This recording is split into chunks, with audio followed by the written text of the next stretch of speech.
Hello and welcome to the Delirium engine. As always, I am Bryant, aka Mekhalikhar, your host, and with me today, for a change of pace, we have the Spartan. Okay. Mr. Spartan. Mr. Spartan, I don't know. Internet anonymity. Really, we just do this so that we have the chance to dox you later. Which is fine.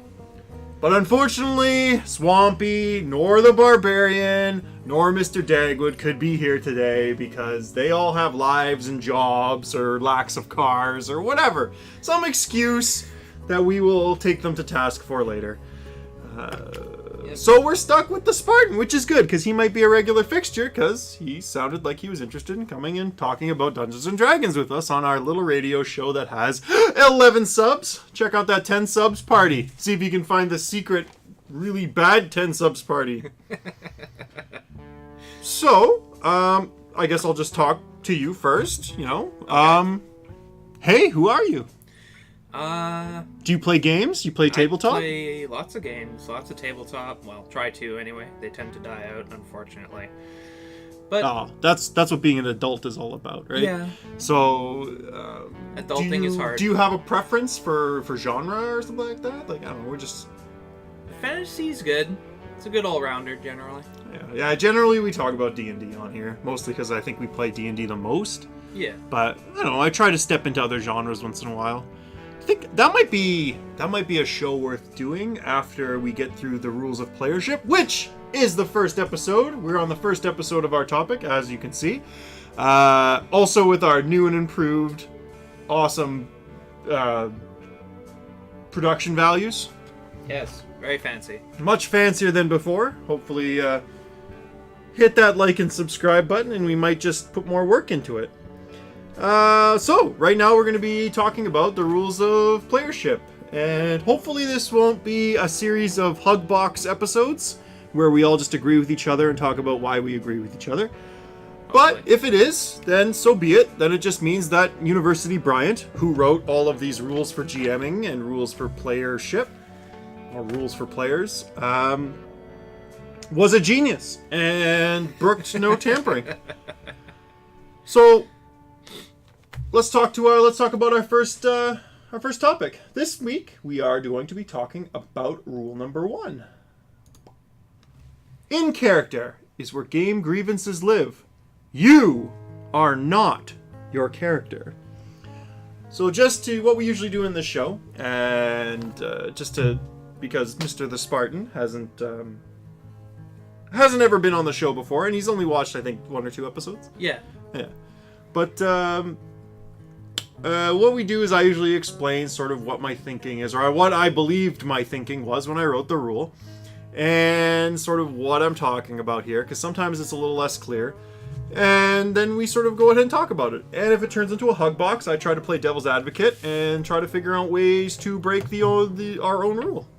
And then you would usually, you just say whatever you have to say about it. Okay. As always, we have paper in front of each other so that I don't interrupt Mr. Spartan here. And Mr. Spartan doesn't interrupt me because he's terribly talkative and horribly annoying. Can't get him to shut up half the time. Yep. Just always talking. Yep. Just so many words and nothing to say. Okay. So, I guess I'll just go right into it then. This is a pretty straightforward rule, as they all kind of are. In character is where game grievances live. That is, to me, saying that when you are a player and another player does something that pisses you off, leave it in the game. Don't ask your GM to fix the problem. Don't approach your GM out of game and saying, I'm not having a good time and I really need the GM to fix this. Don't approach the other player out of the game and be like, I don't like that your character does this. These are things that this happens, right? And or you get scenarios where people start like social scheming behind other players' backs, like especially if the groups don't like each other. Yeah. Or you get these cliquish things.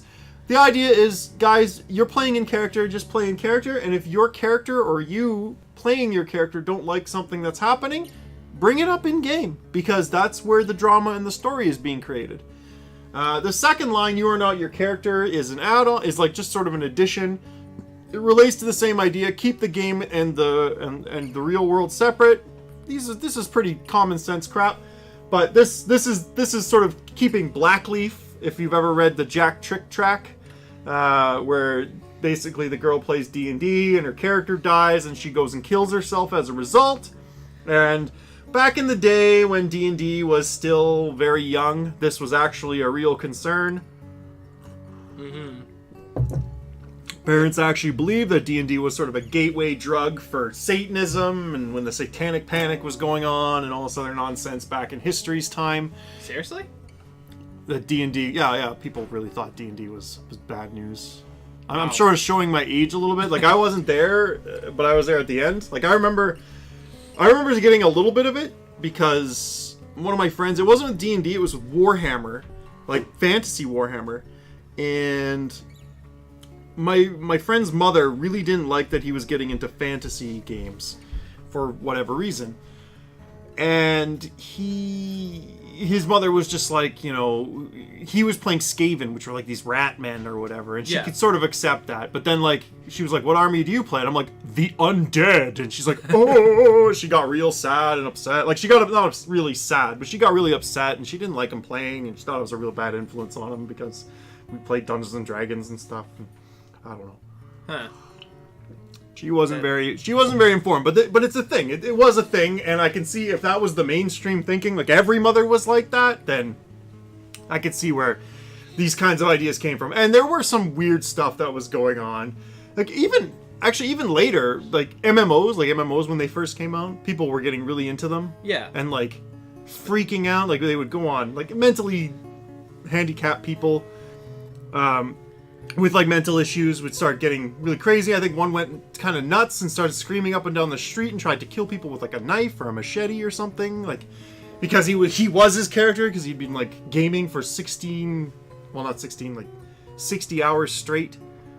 Or something ridiculous, like lack of sleep because of the game addiction. I don't know. There's all this weird stuff there's weird stuff that happens on occasion, and it's one of those things, right? I guess. So, but the idea in this rule, just to get back on track and off the trash train, you are not your character. So if your character dies or something bad happens to your character, this should not be considered a slight against you. This should be considered exactly what happened. Your character died. And don't bloody worry about it, because it happens. And if it's because your GM was being a malicious prick, then it's just because you're playing with a malicious prick, and maybe you should be playing with them. Yes. But, you know, you don't worry about it. Roll with those punches, because you'll enjoy the game more if you don't take it seriously, but also take it seriously enough that you can get into the drama. Does that make sense? But don't create Twitter drama out of the game just so you can improve the lot of your character or whatever, right? You know, don't threaten to beat up your GM because your character didn't get his fair share of the gold because of the thief, right? Yeah. Well, that's not really the GM's fault, to be fair. Don't bribe the GM with pizza so that you can have the thief's leg cut off in the next session. Or Timbits. Speaking of Timbits, thank you, Mr. Spartan, who will definitely be a reoccurring figure on this show for buying Timbits. From Tim Hortons. Docs Tim Hortons. Shout out to Tim Hortons. I find it hilarious that we have like maybe 4 or 5 listeners from our subscriber base. Yeah. None of them whom I've spoken to have ever watched more than like 1 or 2 episodes. Okay. But we're starting to develop like in-jokes. Like every time we say something that would imply our location or whatever, we just say you doxed something, and then once you've doxed something, you say shout out to that something. Okay. Oh. Welcome to the Delirium engine.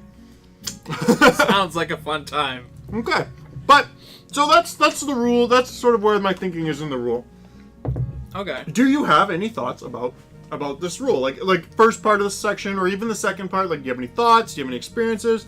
Let me know. Do you disagree? Do you think that this is a bad rule? Or it brooks any tampering? Do you think it should be reworded or something? I think it's a good rule. I do. And I do agree with the first part. completely. Okay. Anything character grievances wise, like my character kicks your character's ass because I want the extra Timbit or whatever, should be dealt with as an in-character thing. Don't go outside and rant and scream and cry to the GM or whatever, because that's shitty. Okay. Sorry for the swear. Yes, this is a family-friendly channel, as you can tell from the, not this background, like the 10 subs party background. I don't know if you watched it. Oh, I showed you it earlier. Yeah. Yeah, it had like murders. I just grabbed a kill list off of like a kill reel from YouTube, and it was beautiful. It was fun. The second part, I can agree with, but I don't think it's 100% correct, because when you're playing a character, you are, in some small way at least, your character. Like, I suppose you could play completely neutral to your own character. I'm not sure how that would work, but there is some part of you that would be your character, regardless of whether or not you intend it to be. It might be a subconscious thing, or it might not be. But I could see that possibly causing issues. Again, it should be an in-game fix, but the you are not your character, I don't 100% agree with. Okay. Yeah. So would you say that what you're saying is everybody is personally invested in their character usually? Well, yeah, it's your character. If it's a serious character, if it's not just a throwaway. Yeah. Oh, Yeah. okay. Like, a GM can make NPCs and throw them away like pennies down a well. Yeah. Like, Players can do the same thing. Like, they can Yeah. make just like, oh, this is going to be a shit game. I'm just going to make a garbage character and play a garbage game and not take it seriously at all. I've done things like that. But you're talking about like a good character that you made as like a PCU, in a sense, right? Yeah, somebody Okay. you're But- invested in. But if that piece of you dies, are you dead? No. Is that piece of you dead? Well, Like, I mean, like, this character is my anger. I'm gonna make a character that is like uses my is supposed to represent my anger, right? If that character is slain in ritualistic fashion, are you devoid of anger now? well, no. But in some small way, it can... Because you kind of have... I could see, like, you kind of have to make another persona for the character. If that character dies, that persona is dead. Okay, yeah. Or that small part of... You get what I mean? Sure, yeah. I think Like- I get what you mean, but I'm going to try to probe it and see what you're saying, because, if you're going to disagree with me, I'm going to try to see if we can go about that. And also, it makes for better radio. Sure. But yeah, well, wouldn't that... Okay. Speaking to this concept that your attachment to your character is a part of you, would you say that the game is improved by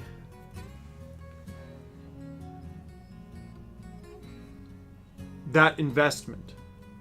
Would you say that the game is improved by that investment? And would you say that what am I trying to say here? I'm sort of off the rails. Would you say that character... The game is obviously going to be improved by your character's investment. That's a stupid question. But if you are that attached to your character, is that healthy?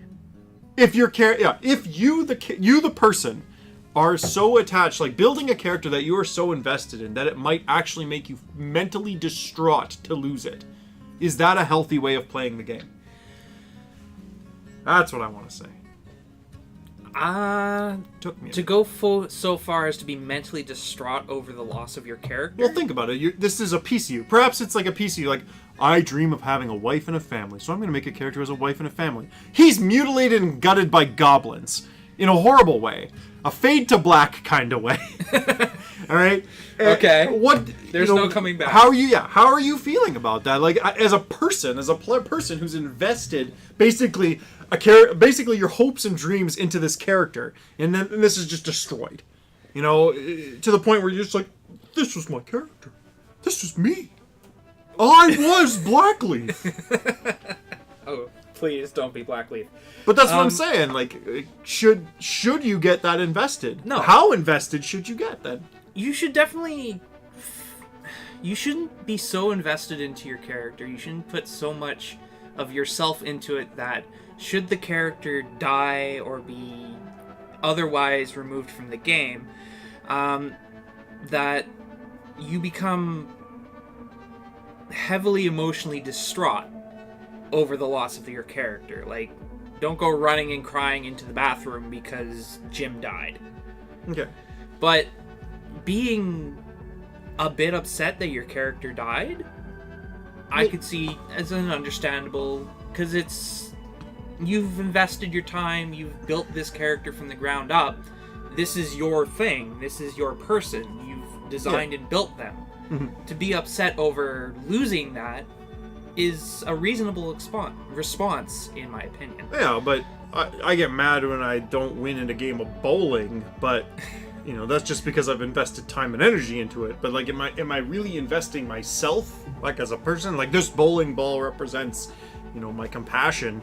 Oh, I got a gutter ball, you know. Well, no, you don't go. Well, but like in a D&D game, is it really that you're upset about this aspect of you that you've invested into this character, or are you just upset that the character that you've invested so much time in died?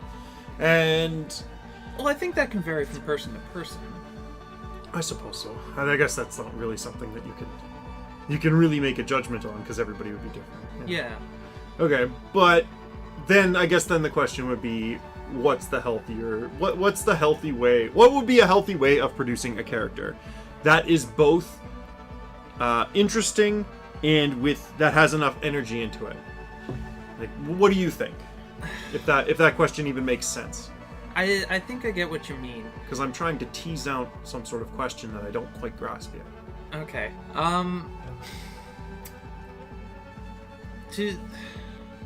It's hard to really say.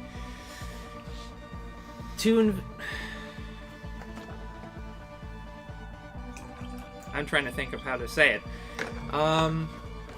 Okay, well, let me just regale you with a tale of sort of how I used to and how I sort of currently kind of do make characters. Okay. So back in the day, I used to always create characters as a sort of aspect of myself, like something that sort of I was into or did.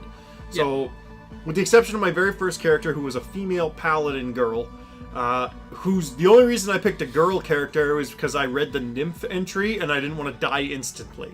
Like, it was the most Max Minery that I could think of, like, with as little effort as possible. It's like, well, what's the stronger race, or what's the stronger gender? Female, because there are monsters that specifically kill men instantly. So I will be a female. Okay. You know, the odds that I roll, like in second edition, I roll like a 0, like a strength of 18 and then like 50 was somewhere in the sky, so it was not possible. So that was, with the exception of that character though, every other character was sort of like a reflection of something an aspect of me. Like I made a prelate, by the name of Percival Hemlock, who was a law priest. He was like a blood-sucking lawyer, and he was kind of the aspect of me that in high school really admired the idea of obeying the law. Okay. To the letter. To the letter. High school Bryant was a real jerk. Okay. Yeah. But like I hated piracy. I hated anybody who broke the law. I didn't like underage drinking. I was a real buzzkill. Like, high school Bryant was a real piece of work. And and I played a character that sort of represented that. And he was like a lawyer, and he was a law wizard, and he burned everybody who didn't obey the law. Like, it was great. Okay. And that was a character who I put a lot of investment into. Like I drew lots and lots of pictures of them and whatever.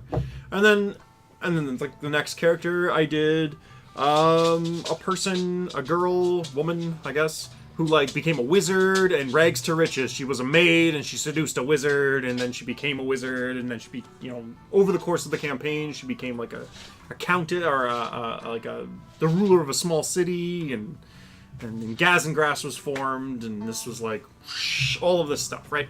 Wow. And that happened in game order.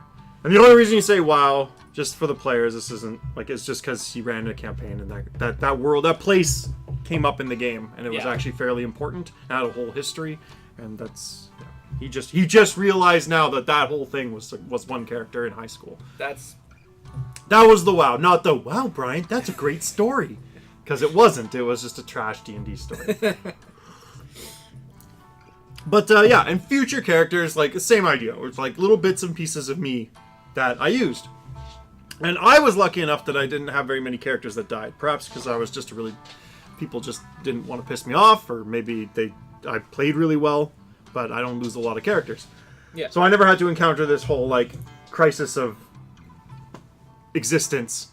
Of image. But nowadays, I sort of create characters like maybe like I guess an author would create characters in a game, like because I've GM'd so many times and things like that. I'm just like, what's something I would like to explore? Like, what's a concept? Like, I'm personally separated from this concept. Like, it might have some things in it that I like, but I'm separated from this concept enough that I would want to explore it and evolve, world build using this concept. Yeah. For example, say the characters on the screen. Like, I've got the 3 there. Let's ignore Demir in the middle there. But say, the purple character there. She's like a murder assassin. But I built an entire cult for the world that she was in. Like, this is the Stygian Sea, which was run by an aboleth, and he steals babies' souls, like human babies. He takes their souls, and keeps them, and they become these soulless darklings that, like, go around doing his will. And they're sort of people, but they're really weird. They all have the Innsmouthy kind of look. Like, they have that smile that, what's the meme? The Hidden Valley, something Valley, like CG characters, they always look a little bit off. Oh, the uncanny valley. Yeah, they all have that uncanny valley kind of look, where it's just like this person's not all there. Yeah. So that was the character. It's just like a not all there kind of like this assassin person who's just for whatever reason basically didn't have to do any more, had no more jobs to do. So she became a cop. Okay. Yeah, she's like a policeman, and that because the game was like a town guard campaign. Okay. And she had previously played in a mafia campaign, and so she was a mafioso. But then because the mafiosos were like, "Get the fuck out of here! You're a weirdo." She's like, "Oh, well, I have nothing to do now. Well, what should I do? Well, I'll do whatever you want. Oh, okay. I'll become a police officer." Brilliant. Yeah. But it was like I wanted to explore this sort of idea of like what would a cultist do, and what if some mafioso basically earned a favor that they didn't otherwise know that they had earned from some crazy cult with a bunch of assassins? Like, how does this NPC deal with this? So I'm just going to be a murder death machine that could just sneak up behind you and kill you. So I explored that idea, and the other one I explored the Iron Bible, which is sort of the Demir's organization, like where the idea of the Delirium engine comes from, like all this other stuff, and I was exploring that more, and then exploring the idea of what would war druids look like, but Yeah. These characters, they might have things that I like in them, but they don't. They're from the perspective of sort of an author exploring ideas rather than being all like, this is my virtue, let's explore my virtue. Yeah. This character is virtuous and they hold my virtues. Okay. And I guess my question to you is, after this yarn, and now that you've had a couple of seconds to listen and think about what you were trying to say, instead of having radio silence, which do you think is more healthy? Having a distance perspective in creating your characters, like being distant when creating your characters, like creating them almost like a novelist would create their characters in their 16th novel. Yeah. Or basically being personally invested in your character to the point where it's like, this is my character. This character is a piece of me. Well, oh. being personally invested, I don't feel is a bad thing. Like, I understand what you mean by being invested, like one would an author, being distant and understanding that, you know, this is not you. But in doing so, it can lead to very bland gameplay, I suppose, if you don't do it right. Like, if somebody not experienced like you are in creating so many different characters and worlds and being basically the leader of a small army's worth of characters, it can be rather difficult to maintain a connection to the character to the point where you want to keep playing it, I suppose. So being personally invested in a character can help bring that character to life. That being said, in my opinion, you should always be... when you build a character that you're going to have personal investment in, understand that that character could die at any moment. Don't get the idea that your character will live forever just because you are invested in that character. It is always a possibility that it can die at any time, for any reason, and you will have to accept that. Yeah. Well, and I guess that's what the you are not your character means, right? Like, it's... Well, yeah. Well, I know you kind of want to change the wording, is what you're saying. So yeah. What should the wording be? What is the better wording for this for this rule? Like, in character is where game grievances live. Okay. Yeah. You are not your character, but you're not. Like, that's a truth. You're not your character. You're just a character. That's a character, and you're a person. You know, if your character dies, you as a person is probably more important than that fucking character. Excuse my language. Well, yes. You are more important than your character. Obviously, I'm speaking in the context of this, like, chick track black leaf, kill yourself because your character died thing, but I don't think this is not the only thing that we need to necessarily talk about. It could be anything, like, you know, you don't want to go outside. You come into a spiral of depression. You don't want to play D&D anymore because the character that you loved, that you played for 2 years, you know, that you're invested in twice a week or once a week or whatever for 3-4 years, finally died because he pissed off a mad god or something like that. You know, and then you're just like, I don't want to play D&D right now. You know, maybe, I don't know. Well, you can... It is fine to be upset over something like that. I wouldn't say depression is really fine with that, but being upset that your character dies, I don't think is a bad thing. And it's true that you personally are not your character. Like, you're right. It is, the wording is true. But there is a small part of you that is part of that character, I suppose. Yeah. Yeah. So it's not entirely true. It's not wrong, but it's not entirely true. Okay. I guess so. That makes...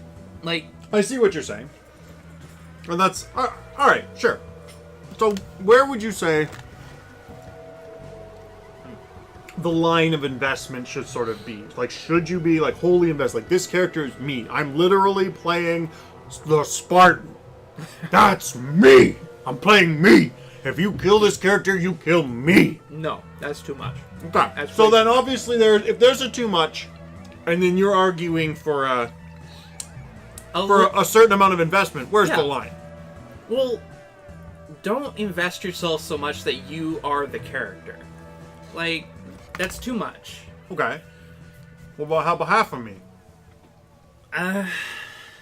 Half is still a lot. I wouldn't go with half. I'd say maybe, at most... Like a foot? Yeah, we'll say a foot. Like I don't know, a 16th. A 16th. At most. Okay.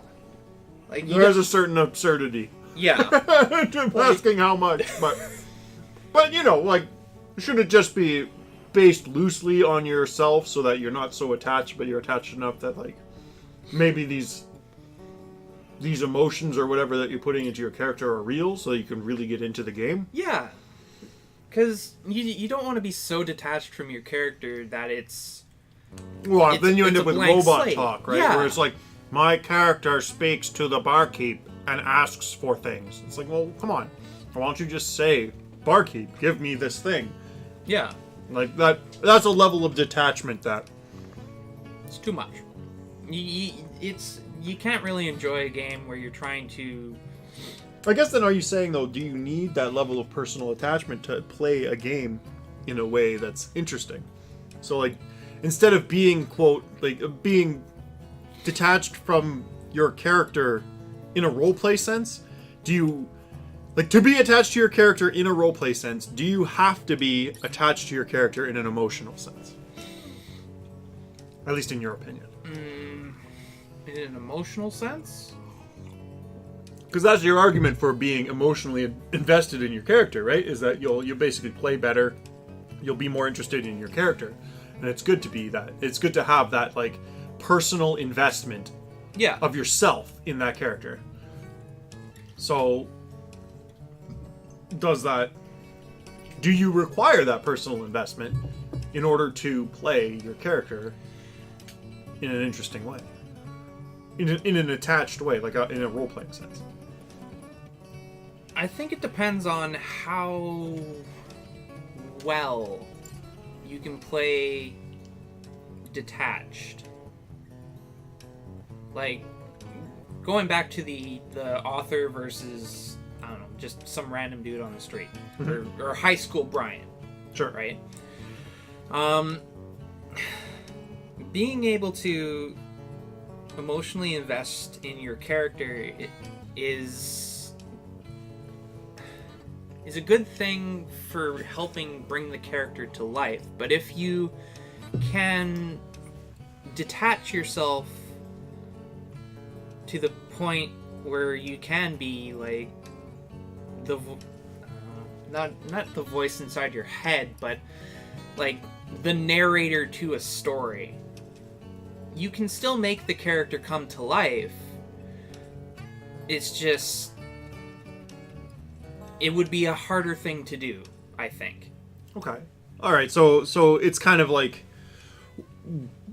You'd have to practice it and get better at it. would you say Okay. that because you say it's easier to emotionally invest yourself in a character in order to produce an attached player who is attached to his character in a role play sense, I guess. Yeah, to make an interesting character, it's easier To make an interesting character, it's easier when you're emotionally attached. Yes. So is this like a Jedi Sith kind of thing, where it's like, you know, the path, the dark path is one where you invest your emotions in a character, and it becomes a powerful character as a result. But a good Jedi who is in tune with the Force is able to produce a character detached from all emotion, even though both characters can stay interesting. Like, obviously the Sith is prone to self-destruction, but the Jedi's the one that can produce a real character. But it takes effort. It's difficult to produce a character while being detached. Like, is this what you're saying here? Are you saying that the easy path is one to success, but don't invest too heavily, or next thing you know, Blackleaf might die, and so might you? Yeah. I don't think it's so black and white, but there's definitely a gray area that you should aim for. Kind of like Dooku, who walks the line, he becomes a Sith Lord, but then he wants to be a Jedi, or he's a Jedi Master, then he becomes a Sith Lord, so he can do both. Yeah, kind of thing. Then he gets his hands cut off for some reason, because, I don't know, over the course of, like, not even a year. Old man said, do it.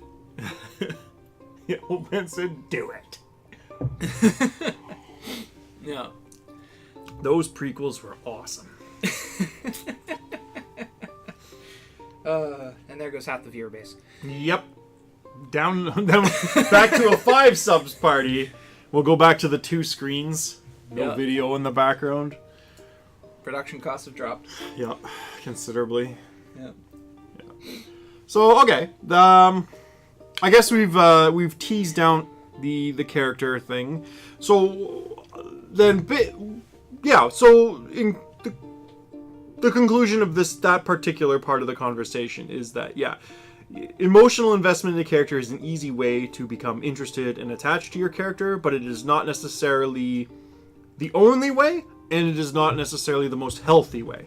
Yes. Is kind of what you're saying. So the idea that you are not your character is true, but you know what it's talking about is not saying that like you being your character is always bad, as long as you do it in with a little bit. moderation. Yeah, with moderation, a little bit. Yeah. Okay. You invest a little bit of yourself because you are investing your time and... Sure, and I think I can agree with that.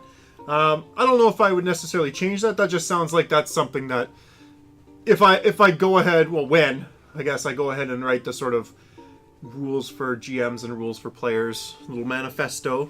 Yeah. This will be part of the conversation in that chapter. Okay.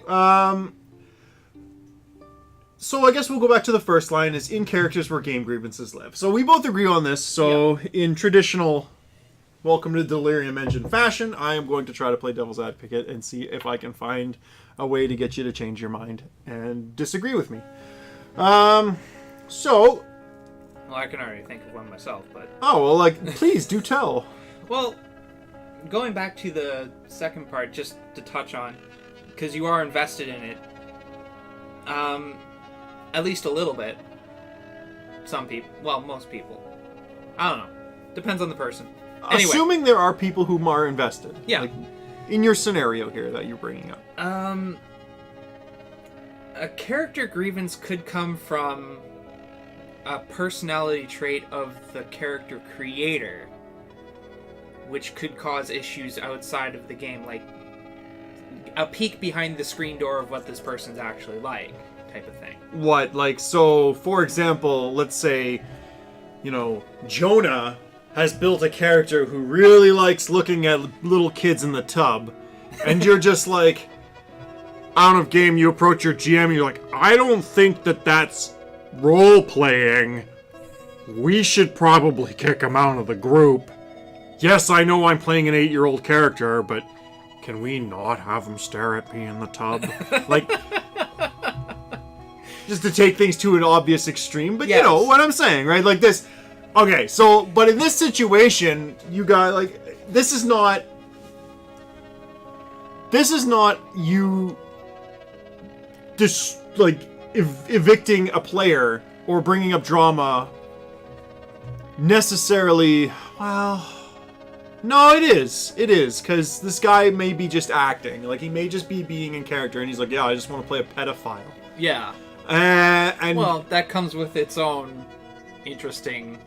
Yeah, and so I guess in game, see, my solution, the solution of the rule would just be like, in game, bring this up. And actually, you know what? This is actually, that to me, an example like that reinforces the rule. Because this guy, you don't know this guy's a pedophile, right? No. You're not going to go calling the cops saying he plays a D&D game and he's playing a guy who looks at kids in the tub. Yeah, they'd laugh at you. Well, they might take it very seriously and the guy might go to jail for nothing. Like, you don't know what's going to happen. Who knows? Maybe, you know, who knows? But, you know, you might not necessarily be seeing, you know, into his soul, and your gut reaction to this horrible fade to black almost level of roleplay, you know, might not be on point. And he just might be playing a really dark character that you're not into. And I guess, in character then, your crappy 8-year-old character should probably do something about it. Start putting up screens, locking doors, you know? Become a wizard and start casting guards and wards. Like, yeah. I don't know, figure something out. Something that would make the game entertaining. And obviously, if this guy starts breathing heavy and jerking off or whatever in the middle of the frickin' session... That's not in game anymore. No, that's out of game, warning and sign. That's a red flag, and that's when you start saying, okay, calm down, Jim. Calm down. What did we call this guy? Jonah. Jonah. Yeah. Jonah, you probably not. You shouldn't be coming to our games anymore because you flopped it out in an imaginary game about an 8-year-old. Like, get out of here, you weirdo. Yeah. So, but I think in that case, to me the rule stands up much better in an extreme scenario like that. Because if he's just playing a weirdo that does weirdo things, then in character you should be dealing with the weirdo things with counters or just running away or doing something, and other characters like might start reacting to this, and this might become an interesting game. I guess the other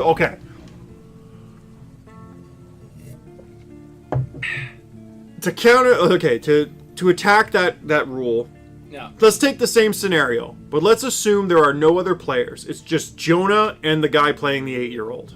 Okay. It's just 2 players and a GM, and Jonah's just being a weirdo and making the guy who's playing the 8-year-old uncomfortable.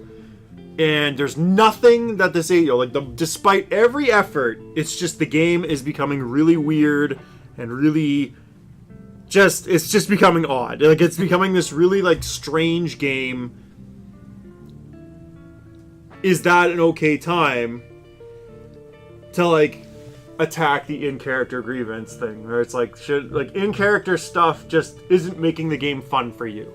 Like, that, and that's the thing. Like, the game is not fun because the characters are all being, like, the other character that you're playing with is being a weirdo, and the GM is just letting it go because, well, he's being a fairly good GM and just letting the players do kind of what they want. Like, he's not plot T-Rexing frickin' Jonah's character. Yeah. Well, I mean, so long as you're not plot T-Rexing or, like, the DM and the other guy isn't actively trying to screw you over. Well, I mean, even if the other guy is actively trying to screw you over, but the DM... Literally. Well, hopefully not literally. Hopefully.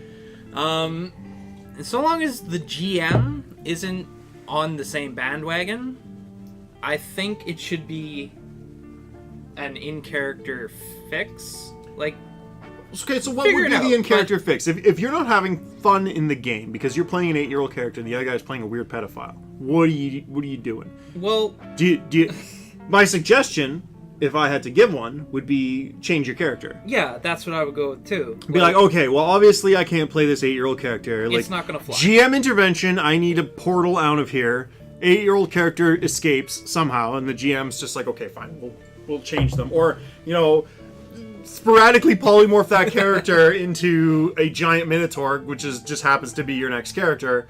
Like, something silly will happen, because obviously the game's going off the rails and people aren't having fun. At least one of the 3 players isn't having fun. Yeah. So the GM can just, like, throw a little GM magic at this, and maybe turn him into a minotaur, or God knows what. Like, something that he doesn't want to play that might get along with the weirdo better. Hell, maybe he'll play a weirdo too, and they can all go peep on locker rooms. And this becomes a really weird game, but everybody has a good time. Well, I mean, so long as everyone's having a good time, I think it's fine. But... Yeah, but that's sort of the... I think that would be the in-character thing. So maybe don't be so stubborn with your characters too, is the secret knowledge that comes out of this rule. Like, if you're not having fun because something is happening and it's a result of the 2 characters interacting, one of you are gonna have to quit. And if you're the one who's having a shit time, like, it sucks to say it, but if they're having a good time and you're having a shit time, maybe you should change the character and have a good time. Yeah, the problem might not be with them; it might be with you. If the character, and even if it wasn't you who's the problem, like in the case of the Jonah 8-year-old character player guy, like, obviously Jonah's the weirdo here. But in that situation, maybe the 8-year-old character is just like, maybe you just don't want to be in that position. You just are uncomfortable playing in that situation because Jonah's heavy breathing on your neck and it's really strange. It's giving you the odd feels. Yeah. And there's a foot rubbing up against your leg every now and then. Yeah, exactly. Like, who knows? Yeah, I have this conversation is starting to get weird. But yeah, maybe it's just a good idea to change your character and maybe pick up the 8-year-old character another day, and when Jonah's not around, playing that weirdo. And if Jonah keeps playing the weirdo with different characters, then we know that Jonah's is a weirdo, maybe. Yeah, just a little. Just a little, and that's where we talk about it. Or if Jonah starts acting really strange out of character, that's when you start dealing with things out of character. Yeah. Yeah. So, likewise, though, I would say conversely, if your player does something in real life that, you don't like, don't punish them in the game. That's really stupid. Yeah, that's... So, like, you know, let's say that, you know, you're friends with a guy and the guy steals from you for whatever reason or something. Or he steals from your buddy, right? Like, he steals the guy's car and crashes it. And so, like, in-game, you freaking dismember his leg for no reason. Like, this is stupid. It makes your game stupid. It makes people... It basically, yeah, it might feel good to be vengeful to your player, but, like, your other players are going to be like... I don't know, even if they agree with you, I think that there's a gut feeling that this is sort of like you're fighting injustice with more injustice. Yeah. And it's not even an injustice that's connected. Right? Like you could just tell him to take off because you don't want to play with the guy. But if you do continue to play with the guy who stole your friend's car and crashed it, you know, don't be a dick. Just play the game properly, right? Yeah. So it doesn't have to be that the player's being a weirdo. It could be that the GM starts acting like a weirdo because of, you know, out of game drama. You know, if your girlfriend cheated on you with one of your players and you don't want to evict your player because it's a good game or a good session or whatever, I don't know what the scenario is. I'm just pulling things out of my hair right now. You know, don't treat him like a dick. Like, don't be a jerk to that guy just because you're cucked to your girlfriend and just, you know. Yes, I would agree with that. Yeah. And, like, that's tragic, but that's something that maybe you should deal with in the real life, and then leave real life at the door when you're playing the game of fantasy. Yeah. You know, I guess same would go with your politics. Might be a good idea to leave that at the door, too. Yeah. I don't think anybody wants to read a treatise on how communism is the greatest political philosophy of our millennia. Right when capitalism, it's best for everyone. Nobody wants to know your love and affiliation with Donald Trump in your fantasy game. Yeah. You know? Yeah. Trump for king. Trump for king. Then again, though, I guess you could. If you're doing parallels, like metaphors and parallels, that's sweet. But like literal, like Donald Trump shows up in a helicopter, and he's just like, "Hark, adventurer! I'm gonna build a wall. It's gonna be big. Trust me. It's gonna be great. We're gonna make it great. Yeah. Keep out all those dwarves.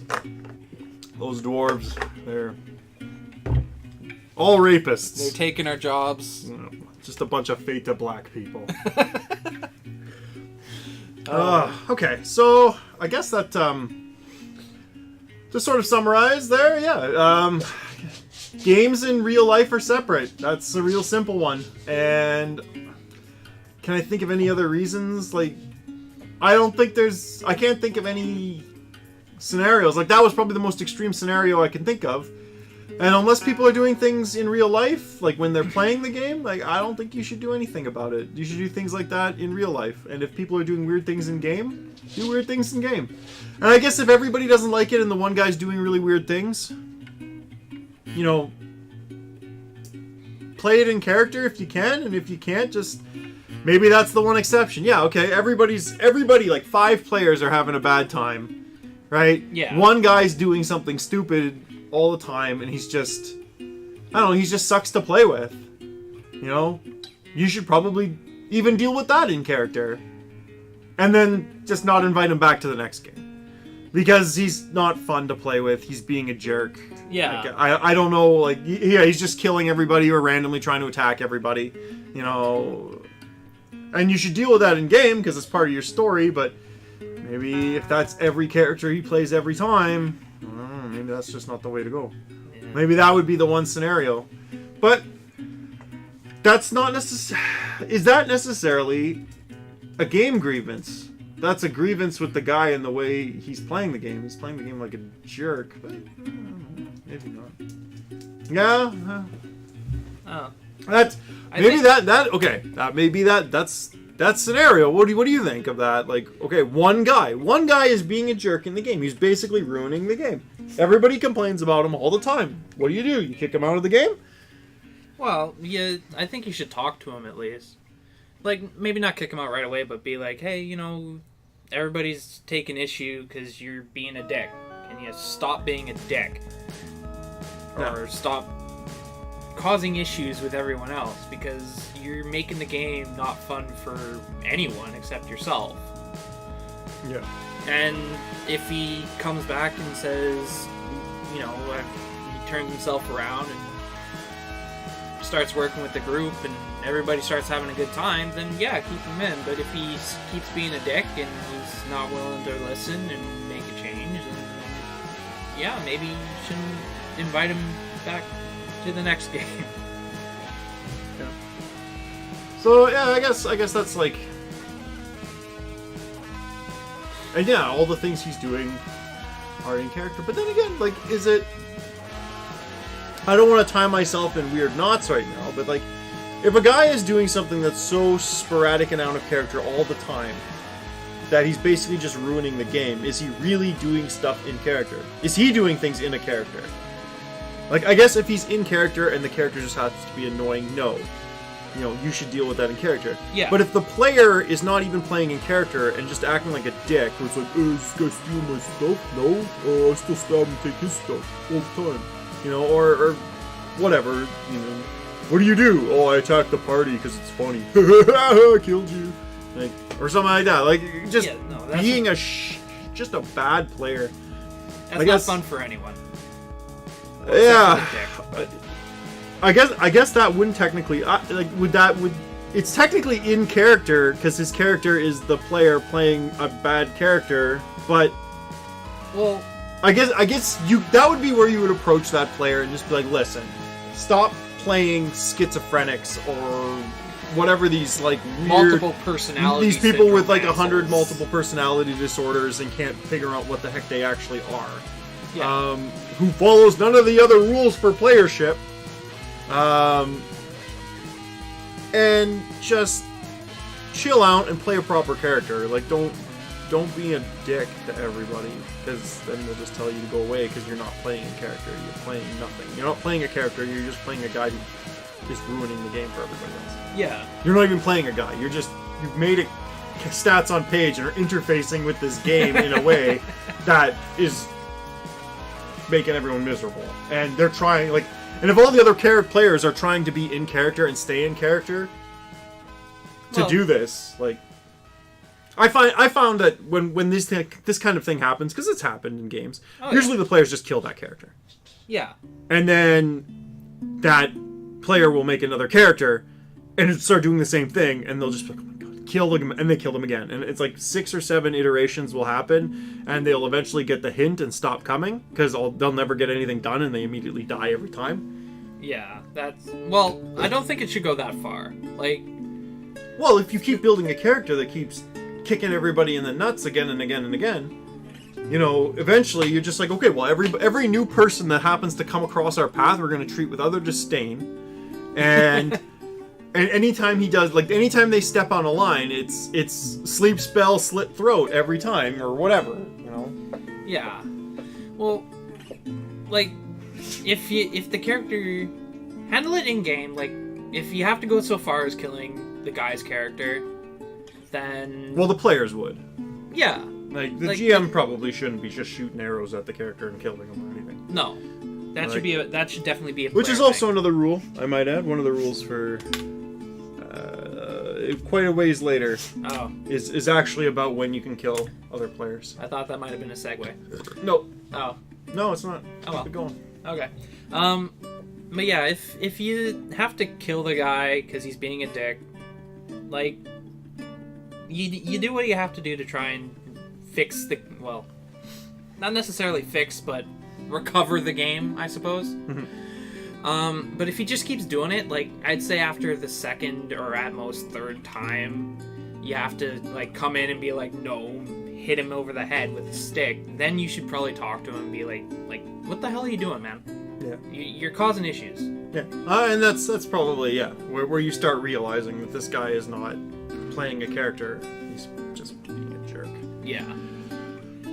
And then once again, I guess that could also... You have to tie yourself in the knots a little bit for that, but I think the rule kind of sticks around. Like, maybe that's once again in this chapter. Should a chapter be written, it would have to get into that nuance. But ultimately, the words of the rule are fine, right? Like, ideally, what we do for almost every situation in character is where in character problems stay. Yes. And you got situations where the in character for one player is acting like a dick and just basically using his personal player character armor with the other players to just ruin their game. Yeah, get away with nonsense. If this was an NPC, they'd have been dead 4 times over, that kind of thing. Yeah. But because it's a player, the players sort of put up with it and try to do other things. That's where things start busting down. But that's, like I said, that's probably, now we're getting into, this is actually out of character thing. People being jerks in game, out of game, and that's a thing that's not in game. It's just people being assholes. Yeah. So you can approach people for playing shitty characters, I guess, but you can't approach the actions of a shitty character. Yeah, I think that would be the way to best put it. Is you can approach a player for playing shitty characters, because that's an out of game thing that you're like, dude, you're playing these shitty characters. Fucking shape your shit up, man. But shape up. If shitty character B does something to good character A in the party, right? Yeah. Good character A should respond in character. Player of good character A shouldn't attack physically player of shitty character B. Right? Yeah. So really it's just a matter of separating the two and trying your best as a player of the game to have your characters react to these sometimes ridiculous situations brought on by their players in a way that makes sense in character. Yeah. And then if the player is continuing to do something stupid, then just approach the guy, because he's obviously he's obviously in his personal, in real life, being a jerk, and just he's not making the game fun, and that's something that's out of game. So that's probably where the line is drawn, if our listeners can actually understand the sort of weird circular knots and rambling that we got into. But I think what we were trying to do is figure out where that line is, using these extreme examples. Or actually not very extreme examples, because everybody's had that player. Everybody has had that player. They pop up eventually. Yeah. So, I think let's do some closing comments here. Spartan, we'll start with you, and then we'll go with me, and then we'll wrap this bad boy up. Closing comments, huh? Do you got anything you want to say? Just, I don't know. If you're playing a game, just have fun. It's a game, right? You're supposed to have fun, and if people are being dicks, well, either deal with it, or just stop going to the game. Yeah. Keep in game, and keep out of game, out of game. Yep. And, don't commit suicide because your character died. Yeah, no. Don't be that invested. Yeah. Also, yeah. I'll add another point at the end in my closing comments, which is right now. So yeah, once again, if something happens to you in game, deal with it in game. If something happens to you out of game, deal with it out of game. Don't deal with it in game. Right? Don't let these things bleed over. And the only sort of middle ground, kind of blurred line here, is when a player is being a dick in game, and deal with the player being a dick in game, out of game, and deal with the dickery that his character does in game. Yes. That's the way to go. And your character is not you. Just because you are in a relationship with another player of your game doesn't mean that your character has to be in a relationship with that character that they're playing. No. Let's try to avoid this, because it makes the game stupid and awkward, and you're forcing weird relationships on it. We've touched on this in previous episodes, but I just thought of that, and that's another example of you are not your character, because your life should not necessarily bleed over into this character's life, unless, for example, both players at the beginning decided that that's what they're going to explore, is weird relationship stuff. Ultimate reality relationship, I guess. That could be fun, I guess. Neat. Sure. But if that's what you're into, cool. I could see the benefits to something like that. But likewise, if your character dies, that doesn't necessarily mean that piece that you invested in you dies. And if you've invested yourself emotionally into a character, yes, it helps you get into character, but there are dangers to this, and those dangers are you could actually, get upset, be pretty sad if those characters die. Which isn't necessarily a bad thing. Or humiliated. Well, yeah. Which is always worse. When your character stops being cool and you start feeling that part of yourself is not cool. Like, the guy, you should just distance yourself from your character. Maybe seed your character with your emotions. And then as the game progresses... Let them grow into their own. Yeah, separate yourself from that character. Yeah. And that would be like, Don't rip a part of you off and, use that to play. No. Birth a new character from something of yourself, and then just be separate from it. Explore these ideas. Explore the ideas of those thoughts, and that might you might reach some sort of new understanding about yourself that way. That might be kind of neat. Wow, we're getting deep. Deep. Okay, well, I think that was a pretty good show. Thank you, Mr. the Spartan, for coming on. Thank you for replacing Swampy, the Barbarian, and Mr. Dagwood, who are all not here for whatever reason. My back's starting to get sore. All this carrying them around. Yeah, carrying them hard, eh? Taking their load. That does... No. Oh, I screwed that up. That didn't come out right.